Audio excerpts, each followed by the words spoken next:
Vamos a ver ahora sí solamente la carga de casos confirmados en los últimos 14 días, por lo tanto la epidemia activa en México. Aquí vemos lógicamente que los colores son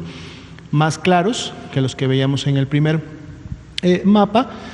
Y bueno, aquí tenemos prácticamente solo una entidad federativa que aún en su carga acumulada de los últimos 14 días llega a superar esta escala o este rango máximo de 3,000 casos, y es, bueno, precisamente la Ciudad de México, que sabemos es la que en estos días y desde la semana pasada está prácticamente en el pico máximo de su transmisión. Veamos la siguiente diapositiva, en donde veremos esta información, ahora en orden descendente,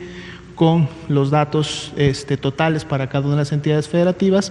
Se pueda conocer cuáles son las que están en los últimos 14 días generando la mayor carga de casos confirmados, y podemos ver el orden en el cual se presenta. En la siguiente diapositiva, que es la tasa de incidencia acumulada por 100,000 habitantes, aquí sí podemos hacer una comparación entre las entidades federativas, dado que esto sí está calculado en una base poblacional.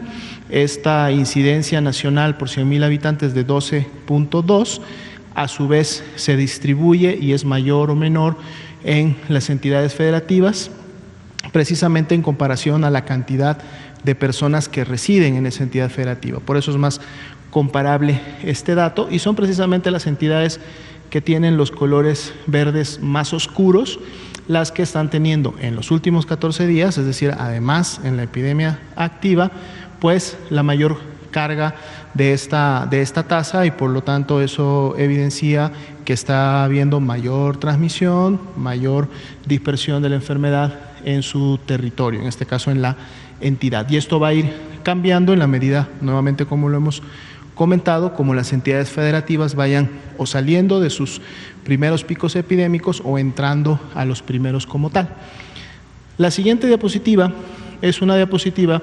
que hasta el día de ayer solamente graficaba en barras verdes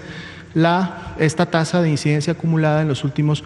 14 días. La sigue mostrando en las barras de color verde. Lo que hicimos ahora, y vamos a estarlo actualizando así todos los días, es que entonces en la barra de color gris oscuro estamos representando la misma tasa de incidencia, pero que tenían hace una semana. Entonces, como estamos viendo la gráfica de la epidemia activa en México, estamos viendo la tasa de incidencia al día de hoy de los últimos 14 días, pero ahora la barra gris nos permite comparar con esa tasa de incidencia de hace una semana, también de los últimos 14 días para esa semana, y entonces podemos empezar a ver las variaciones. Dado que esta es una ventana móvil que se está moviendo de los últimos 14 días, esto nos permite ver y comparar cuáles son los estados que están incrementando su tasa de incidencia, por lo tanto quiere decir que están en una fase ascendente de su epidemia,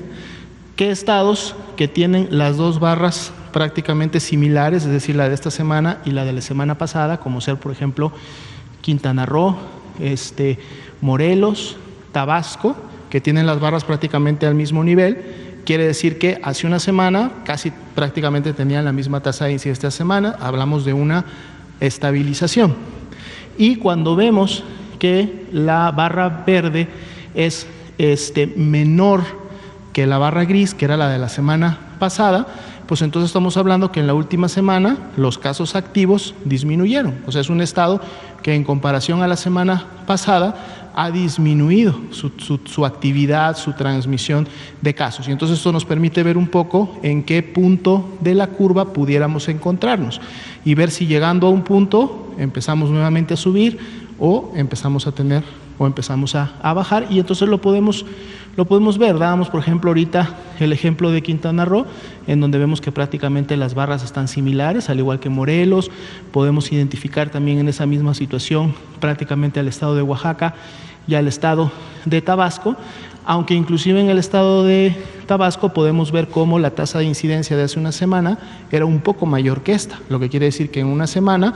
la epidemia activa de Tabasco ha tenido una ligera disminución. Vamos a ver, y eso lo vamos a estar observando todos los días, si esta disminución se mantiene y se acentúa y por lo tanto vemos una clara caída de esta tasa, o hay una manutención, lo que quiere decir que los casos continúan presentándose con una misma tasa y velocidad, que es la que estamos viendo un poco en esta gráfica.